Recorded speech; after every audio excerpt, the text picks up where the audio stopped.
Hi, this is Jerry with Greenlight Home Inspections, and welcome back to Home Tips.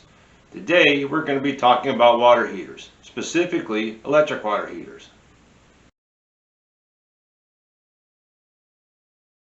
Okay, basically here's your water heater. First of all, we start up here. There's your shut-off valves. That's your water input. That's your TPR valve. We have an upper chamber. We have a lower chamber. And then we have our drain, and we'll talk more about those. In a water heater, you want the ideal temperature to be about 120 to 125. And behind this bottom cover, there is a way to turn on, down, up and down the temperature. And we're going to show you that right away. First, you have to remove the cover. When you take off the cover, a lot of times you'll find a piece of insulation. You just fold the insulation back or pull it off. In this case, we'll pull it all off.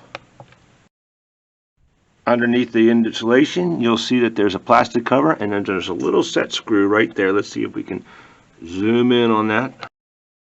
Right there, that little screw, you want to turn that up and down to get your temperature. It might be marked 120, 125, whatever. Don't go by what it's marked. What you want to do is you want to set the temperature, check it, and then adjust it as necessary. We'll talk more about that in a few minutes. Going up from the lower chamber, we go up to the upper chamber.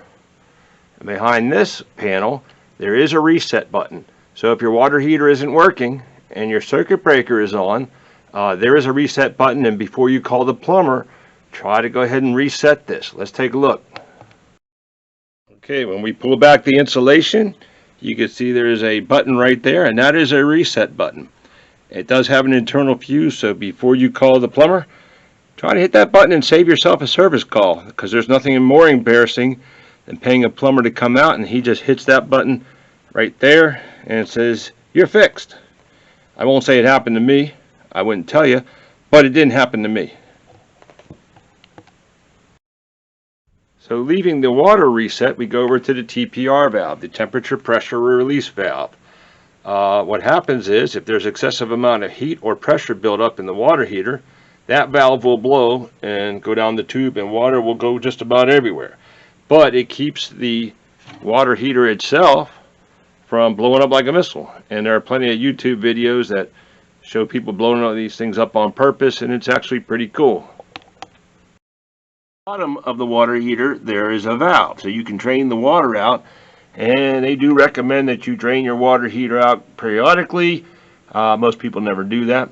Also, you notice there's no overflow pan on this particular water heater. To tell you the truth, not really too worried about a pan. If this thing starts to leak, it's going to overflow that pan in a couple minutes.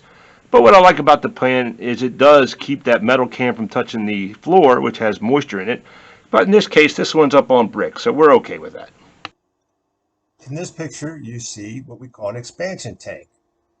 A lot of electric water heaters and gas water heaters will have this attached to the cold water inlet side. The purpose of the expansion tank is to reduce any kind of buildup in pressure that will happen in a water heater. If your house has a closed water system, for example, if there's a water pressure reducer valve, like you see here, on your house, then an expansion tank is required. The expansion tank has a diaphragm that will expand and contract, so it acts like a buffer between the TPR valve going off and the normal operation of the water heater.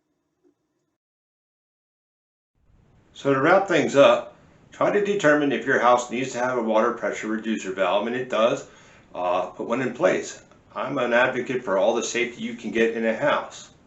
Also, too, you probably want to set your water temperature about 120 to 125, and that's adjusting that small knob on the bottom door on the water heater on the lower compartment. If you like the content you see, hit like and subscribe. Also comment if there's an item that you would like me to go over. Certainly leave that in the comment section and we will take a look at it.